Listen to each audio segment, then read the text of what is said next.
Assalamualaikum warahmatullahi wabarakatuh. Saya di sini akan menjelaskan tentang peristiwa Merah Putih di Manado. Sebelumnya, perkenalkan, saya Ardia Vina Rahma, nomor absen 10 kelas 11 IPS 2 SMA Negeri 7 Purworejo. Saya akan menjelaskan tentang hasil mind mapping saya. Selamat menyaksikan. Latar belakang terjadinya peristiwa Merah Putih di Manado, yaitu adanya berita proklamasi. Berita proklamasi diterima oleh Sam Ratulangi, Gubernur Sulawesi yang berkedudukan di Makassar. Ia mendapatkan tugas dari PPKI untuk menyusun Komite Nasional Indonesia. Selain itu, para pemuda Sulawesi memperbanyak teks proklamasi untuk disebarluaskan ke seluruh pelosok penjuru. Membuat plakat proklamasi di rumah Burhanuddin dan di kantor Pawarta Cirebes. Kantor tersebut sekarang berganti nama menjadi Suara Indonesia atas usulan inisiatif dari Mania Sofia dan kawan-kawan. Upaya Sam Ratulangi untuk menyampaikan berita proklamasi ke penjuru Sulawesi mendapatkan halangan dari tentara sekutu. Pada tanggal 28 Oktober 1945, para pemuda yang terdiri dari bekas Kaigun, Heiho, dan pelajar SMP bergerak menuju sasarannya dan mendudukinya. Para pemuda mulai mengorganisasikan diri merencanakan untuk merebut gedung-gedung vital. Akibat peristiwa itu, pasukan Australia yang telah ada bergerak dan melucuti para pemuda. Akibatnya, para pemuda dipindahkan dari ujung pandang ke Polambangkeng. Bahkan, Sam Ratulangi kemudian ditangkap oleh Nika dan diasingkan ke Serui, Papua. Penyebaran berita proklamasi. Berita proklamasi di Sulawesi Tenggara diterima di Kolaka, Kendari. Mula-mula, berita diterima oleh kalangan Kaigun dan Heiho yang dibawa oleh tentara Jepang.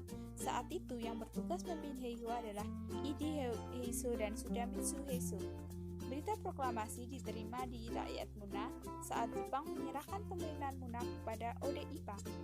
Selanjutnya, berita proklamasi diterima di Sulawesi Tengah tanggal 17 Agustus pukul 15. Berita itu diterima Abdul Latif dari tentara Jepang yang dikawal dari dua tentara Heiho dan Sulawesi Selatan, yaitu Saleh Topetu dan Jafar. Perwira yang itu mengatakan bahwa bangsa Indonesia sudah merdeka. Berita proklamasi diterima di Manado pertama kali di markas besar tentara Jepang yang berkedudukan di Minahasa. Di markas itu terdapat alat-alat sarana komunikasi yang memperkerjakan tenaga Indonesia, di antaranya AS Sombert. Saat itu, Rombert sedang mendapatkan tugas untuk menerima berita Domai dari Tokyo. Pada saat itulah, berita tentang proklamasi yang disebarkan di seluruh penjuru dunia itu diketahuinya, tepatnya pada 18 Agustus 1945. Berita itu diterimanya bersama dengan berita kapitulasi Jepang dan perintah gencatan senjata. Segera setelah bertugas, Rombert mengutak W.F. Sumati. W.F. Sumati yang saat itu sebagai Daidanko Boetasinte di Todano, kedua tokoh itu kemudian menyebarkan berita proklamasi itu ke tokoh-tokoh nasionalis. Berita itu kemudian disebarkan ke Sangir, Taulan, Bolang, Mongondou, dan Gorontalo. Setelah berita proklamasi kemerdekaan tersebut tersebar ke penjuru Sulawesi, sejak itu pula bendera merah putih mulai berkibar menjadi lambang Indonesia merdeka. Cita-cita yang sudah lama diinginkan oleh rakyat pun terwujud. Di Sulawesi Tenggara misalnya, bendera merah putih dikibarkan pada 17 September 1945 dengan dipimpin De Andi Kasim.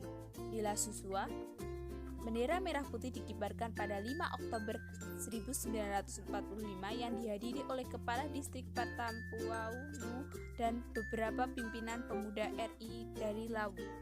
Penyerahan wilayah. Pada 21 Agustus 1945, wilayah Sulawesi Utara diserahkan oleh pihak Jepang kepada EHW Palangkahu, petinggi BPNI. Pada 10 Januari 1946, tentara Nika menangkap anggota Kenil. Pada 10 Februari 1945, tentara Nika menangkap anggota Kenil. Selanjutnya, Kenil dan pemuda Manado berencana menyerang tangsi militer Belanda di Teling, Manado. Pada pukul 1.14 Februari 1946, BW Lapian sebagai pimpinan sipil memimpin pasukan pemuda bersama Letkol CH Taulu dan Serda Esda Wiswison menuju ke tangsi militer Belanda untuk merobek bendera biru pada bendera Belanda sehingga berkibar bendera merah putih. Berakhirnya peristiwa merah putih di Manado. Pada siang hari 14 Februari 1946, pihak Nika ditangkap dan diamankan oleh Indonesia.